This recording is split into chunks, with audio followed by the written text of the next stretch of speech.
আসলে আমরা কি ধর্ম শিখতেছি, না আমরা কি আমাদের সংস্কৃতি শিখতেছি, না আমরা কি আমাদের ইতিহাস শিখতেছি? আসলে আমরা শিখতেছিটা কি? আমরা শিখতেছি স্মার্টফোন, টিকটক।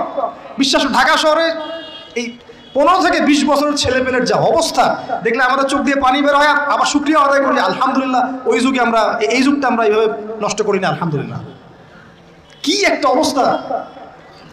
এদের অর্ধেকের সাইকোলজি নষ্ট করে দিয়েছে বিভিন্ন মুভিজ, সিনেমা। এখনকার অনেক মুভিজে দেখায় যে সে গ্যাংস্টার হচ্ছে, গ্যাংস্টার হওয়াটা একটা প্যাশন। ওইটা দেখে দেখে সে নিজেও গ্যাংস্টার হওয়ার চেষ্টা করে। সাইকোলজি নিয়ে খেলে। কিছু কিছু মুভিজ এখন রিলিজ করা হয়, আমি দেখি না, আমাকে বলা হয়েছে, যেগুলো উৎসাহিত করে মানুষকে এ ধরনের গুন্ডামি কাজ করতে, প্রেমিকাকে নিয়ে পালায় যাবে, এটা করবে সেটা করবে। এগুলো তো উৎসাহিত হয়ে ছেলেবেলারা এই কাজগুলো করে। না পড়াশোনা করতেছে, না ইতিহাস জানে, না সংস্কৃতি, না বিশ্ব, না অর্থনীতি, না ধর্ম। আসলে আসি কোন দিকে? এর চেয়ে আমাদের এর আগের এইজ যাদের বয়স এখন 50-60, এই জেনারেশনটা মাশাআল্লাহ অনেক ভদ্র ছিল। আমি হলফ করে বলতে পারি, আমার কথা আপনারা মন খারাপ করেন না, এটা আমার কনফিডেন্স থেকে বলছি। এখন যদি আরেকটা মুক্তিযুদ্ধ হয়, এই জেনারেশন অস্ত্র হাতে নিতে পারবে না। ওই অস্ত্র হাতে নিবে ওই যাদের বয়স 40, ওই 50, এরাই। আমাদের এই যে কিশোর গ্যাং, টিকটক জেনারেশন আর যুবক সমাজকে আপনি খুঁজেই পাবেন। আল্লাহ পাক আমাদেরকে হেফাজত করুন। আর এটার জন্য ভাই আমাদের যাদের দাড়ি পেকে গেছে আমরা দায়ী সমানভাবে। কারণ আপনি নিজের ফিকির করেছেন, আপনার সন্তানের ফিকির কোথায়? আপনার ছেলে সারা রাত পর্ন দেখে, আপনার মেয়ে সারাদিন ছেলেদের সাথে কথা বলে, আপনার মেয়ে ছেলে যে ডেট করতেছে এখানে ওইখানে, জেনা করতেছে, মদ খাচ্ছে, গাড়ি নিয়ে ধুমসে ড্রাইভ করতেছে মেয়েকে নিয়ে। আপনি মনে করতেছেন বাচ্চা ছোট আছে, বড় হলে ঠিক হয়ে যাবে। সুবহানাল্লাহ। আপনি বাচ্চাকে পড়াচ্ছেন না, কোরআন শেখাচ্ছেন না, হাদিস শেখাচ্ছেন না। জেনারেল লাইনে যে পড়াচ্ছেন, জেনারেল লাইনে পড়াশোনা করার পরে সে হচ্ছেটা কি? কি শিখলো? স্যারকে দেখলে থাপ্পড় মারে। এখনকার ছেলেপেলে অনেকে স্যারকে সম্মান করে না। স্যার নকল ধরে ফেলেছে, স্যারকে এক থাপ্পড় দিল। গুন্ডামি শিখেছে, গুন্ডামি। আদব, সবর, নীতি নৈতিকতা এগুলো নাই, উঠে যাচ্ছে দিন দিন। আমি আসলে ওয়াজ করবো কি নিয়ে? দাজ্জাল তো অনেক বড় ইস্যু। আর সত্যি কথা বলতে দেখেন, আমরাও স্কুলে পড়েছি, কলেজে পড়েছি, কিন্তু আমরা তো বেয়াদব ছিলাম। বেয়াদবি এক জিনিস আর দুষ্টামি এক জিনিস। আমরা দুষ্ট ছিলাম, খুব দুষ্ট ছিলাম, দুরন্ত। খেলাধুলা পছন্দ করতাম, দুরন্ত, দুষ্টামি করতাম। সাথে সাথে আমাদের একটা ফ্রেন্ডলি সম্পর্ক ছিল, বন্ধুর মতো। কিন্তু আমরা কখনো বেয়াদবি করি না। এখন দেখবেন ওয়াজে আলেমদের সামনে গিয়ে বেয়াদবি করতেছে। ওলামায়ে কেরামের সামনে যে একটু মানে ভদ্রভাবে কিছু কথা বলে, মাসালা জিজ্ঞাসা করে, ওখানেও গিয়ে বেয়াদবি করতে। কথা বলাই জানে না কিভাবে কথা বলতে হয়। আল্লাহর ওয়াস্তে ভাই আকীদার, আমলের, এই যে আখলাকের সংশোধন করেন, না হলে আমাদের সামনে মহা বিপর্যয় অপেক্ষা করছে। আল্লাহ পাক আমাদের সবাইকে কথাগুলো বোঝার তৌফিক দান করুন, বলি আমিন। অনেক লম্বা হয়ে যাবে, ওদিকে যাচ্ছি না, মূল জায়গা থেকে একটু শেষ করে দেব।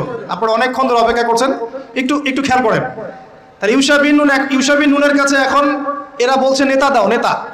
ইউশা বিন নুন বলছে ঠিক আছে আমি দোয়া করলাম। আল্লাহ পাক তালুতকে নেতা বানালেন। কাকে? তালুত। এখন বনু ইসরাইল বলছে ওর নেতৃত্ব আমরা মানি না। কেন মানো না?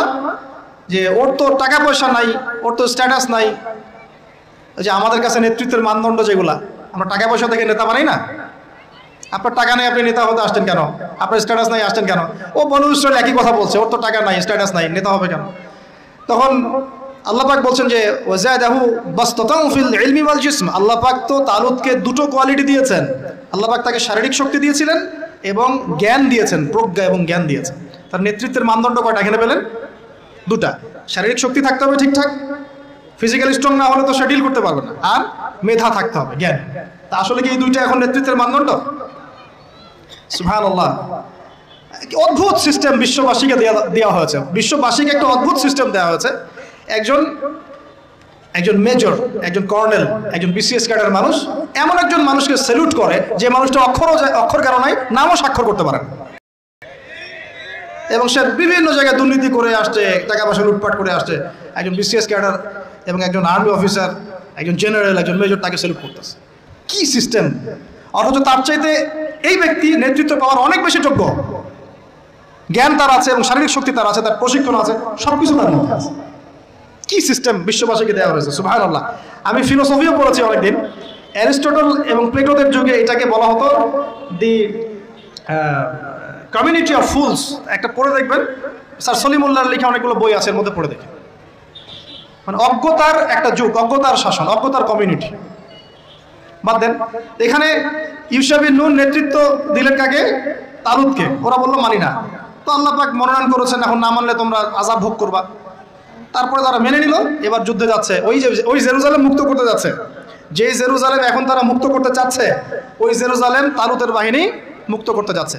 বলেন তো, তালুত এবং বনু ইসরাইল তখন ভালো না খারাপ? ভালো না খারাপ? তারা কি মুসলিম না মুসলিম? তারা তখন মুসলিম না মুসলিম? মুসলিম। তারা তখন ইউশা বিন নুনের উম্মত, তার আগে ছিল মুসা আলাইহিস সালামের উম্মত। এবার তালুত বললেন যে আল্লাহ পাক তোমাদেরকে পরীক্ষা করবেন, সামনে নদী আছে, এই নদীর পানি পান করতে পারবে না। যদি পান করো তাহলে তোমাদের নাম কাটা, তোমরা আর যুদ্ধে অংশগ্রহণ করতে পারবে না। ফামান শারিবা ফালাইসা মিন্নি, যে ব্যক্তি এখান থেকে পানি পান করবে সে আমার অন্তর্ভুক্ত না। ওয়া মান লাম ইয়াতআমহু ফাইন্নাহু মিন্নি, যে ব্যক্তি এখান থেকে পানি পান করবে না সে আমার সাথে যুদ্ধে যেতে পারবে। ইল্লা বিগুরফাতিন বিয়াদি, মানে এক অঞ্জলি পানি শুধু পানি পান করতে পারবে, এক অঞ্জলি পানি, এতটুকু, এর বেশি না। ফাশারিবু ইল্লা কালিলাম মিনহুম, আল্লাহ পাক বলেন ওদের বেশিরভাগই পানি পান করলো, অল্প কিছু বাদ দিয়ে।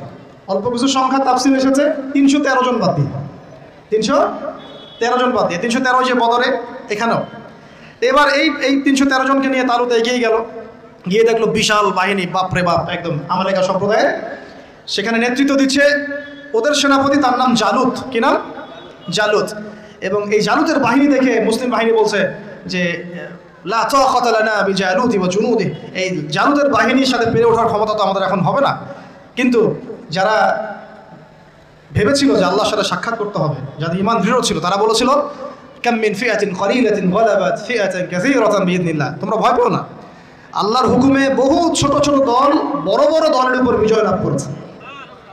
এটা তারা বলে একটা দোয়া করলো, এই দোয়াটাও শিখে নেবেন। তারা একটা দোয়া করলো, তারা বললো রব্বানা আফরিগ আলাইনা সাবরান ওয়া সাব্বিত আকদামানা ওয়ানসুরনা আলাল কওমিল কাফিরিন। আর আল্লাহ পাক বলেন ফাহাজামু বিইذনিল্লাহ, আল্লাহ পাকের হুকুমে তারা এই মাত্র 313 জন নিয়েই জালুতের বিশাল বাহিনীকে পরাজিত করল। বুঝতে পারছেন? এবং এই বাহিনীতে দাউদ আলাইহিস সালামও ছিলেন, তখন তিনি ছোট। এই জালুতকে হত্যা করেছে দাউদ আলাইহিস সালাম। দাউদ আলাইহিস সালাম জালুতকে হত্যা করলেন। কিভাবে হত্যা করলেন সেটা আসছে, যে এই গুলতি নিক্ষেপ করেছিল দাউদ আলাইহিস সালাম, আর তার চোখে গিয়ে লাগে জালুতের, এতেই জালুত মারা যায়। তো এখন মূল কথাটা হচ্ছে, দেখুন এই বনু ইসরাইল এই যুদ্ধে জয়লাভ করে এই বাইতুল মুকাদ্দাস বা জেরুজালেম জয় করলো। এই যে তারা প্রথমবার এখানে ঢুকলো, এর আগ পর্যন্ত কিন্তু ঢুকতে পারে না। এবার আল্লাহ পাক তাদেরকে বললেন তোমরা এখানে যদি আমার আদেশগুলো মেনে চলো, এই জায়গা তোমাদেরই, তোমরা এখানে থাকবে। কিন্তু যদি তোমরা আদেশ না মানো, আমার বিরুদ্ধাচরণ করো, তোমাদেরকে এখান থেকে বের করে দেব। আর আল্লাহ পাক এটা বলেও দিলেন লা তুফসিদুন্না ফিল আরদি মাররাতাইন, তোমরা কিন্তু দুইবার সীমা লঙ্ঘন করবা, আমি কিন্তু সতর্ক করছি তোমাদেরকে। কয়বার? দুইবার।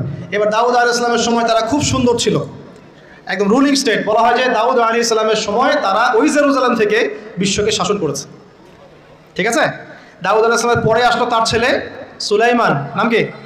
সুলাইমান আলাইহিস সালাম। এই সময় আরো সমৃদ্ধি লাভ করল, এত সমৃদ্ধি যে বাতাসের উপর নিয়ন্ত্রণ। জিনরা ডুবুরির কাজ করে পাথর এনে দেয়, জিনরা ডুবুরির কাজ করে মণিমুক্তা এনে দেয়। জিনদেরকে দিয়ে এই যে বাইতুল মুকাদ্দাস তিনি নির্মাণ করালেন আবার, তাই না? এই যে বাইতুল মুকাদ্দাসের কথা বলছে। তারপরে বাতাসকে যদি বলেন এখান থেকে আমাকে নিয়ে যাও, 1 মাসের পথ 1 বেলায় চলে যাচ্ছে। পিঁপড়া হাঁটছে, সুলাইমান আলাইহিস সালাম পিঁপড়ার ভাষা বোঝেন, পাখির ভাষা বোঝেন। তারা তেলাওয়াত করেন, মাছ এসে তেলাওয়াত শুনে। মানে এমন একটা সভ্যতা, এই সভ্যতা পৃথিবীতে আসেনি কখন। এবং আপনি যতই সায়েন্স অ্যান্ড টেকনোলজির কথা বলেন না কেন, এই লেভেলে আপনি যেতে পারবেন না, কখনো পারবেন না। কারণ সুলাইমান আলাইহিস সালাম একটা দোয়া করেছিলেন, রব্বি হাবলি মুলকান, আল্লাহ আমাকে এমন রাজত্ব দান করুন, লা ইয়ানবাগি লি আহাদ, যেমন রাজত্ব আপনি কাউকে দেন নাই কখনো। পৃথিবীর ইতিহাসে সুলাইমান আলাইহিস সালামের মতো রুলিং স্টেট কোনোদিনও ছিল না, আসবেও না।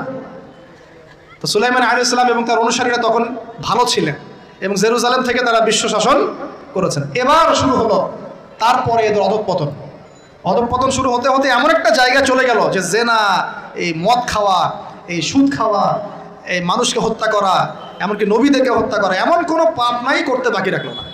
এমন কোনো পাপ নাই, মানে নবীদেরকে পর্যন্ত জবাই করে হত্যা করেছে। আর কি কিছু বলতে হবে? আল্লাহ পাক ওই যে ওয়াদা করেছিলেন যদি ফাসাদ সৃষ্টি করো এখান থেকে বের করে দেব। এবার আল্লাহ পাক একটা বাহিনী পাঠালেন। এই বাহিনীটা পাঠিয়েছেন ইরাকের ব্যাবিলন থেকে। কোন জায়গা? ইরাকের ব্যাবিলন। এই বাহিনীর রাজার নাম ছিল নেবুজাদ নেজার। কি নাম বলেন? নেবুজাদ নেজার। সে ছিল মূলত অগ্নি পূজারী আর কি, তারা একটা সভ্যতা, ব্যাবিলনের সভ্যতা। ব্যাবিলনের সভ্যতা কিন্তু অনেক প্রাচীন।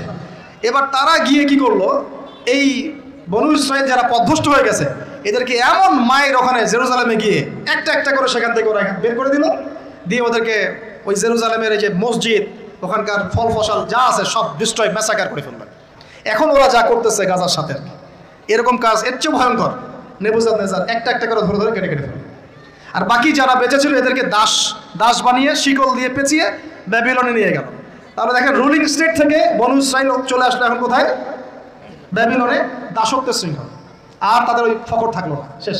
কারণ আল্লাহ ওয়াদা করেছিলেন ভালো থাকলে ভালো থাকবা, খারাপ করলে খারাপ। যেমন আল্লাহ পাক আমাদের সাথে ওয়াদা করেছেন না, উম্মতে মুহাম্মাদি যদি আমার আনুগত্য করো, মুহাম্মদ সাল্লাল্লাহু আলাইহি ওয়াসাল্লামের আনুগত্য করো, তোমরাই বিশ্বের নেতৃত্ব দিবে। আর যদি না করো, ওই যে তোমাদের উপর কাফেরদেরকে চাপাই দেবো, তাই না? এখন এরকমই আল্লাহ পাকের সুন্নাত একদম সেম। ইতিহাস খালি ঘুরছে আর ঘুরছে, কখন ওদের পাল্লায় কখন আমাদের পাল্লায়।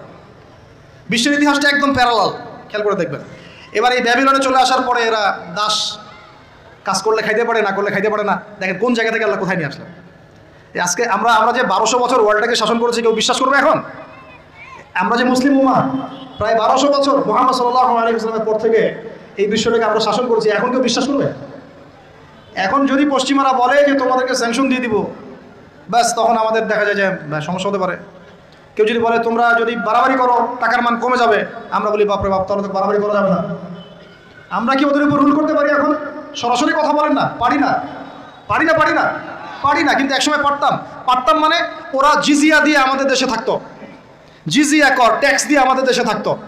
মুসলিম উম্মার যখন একটা ইউনাইটেড গ্লোবাল খিলাফা ছিল তখনকার কথা বলছে।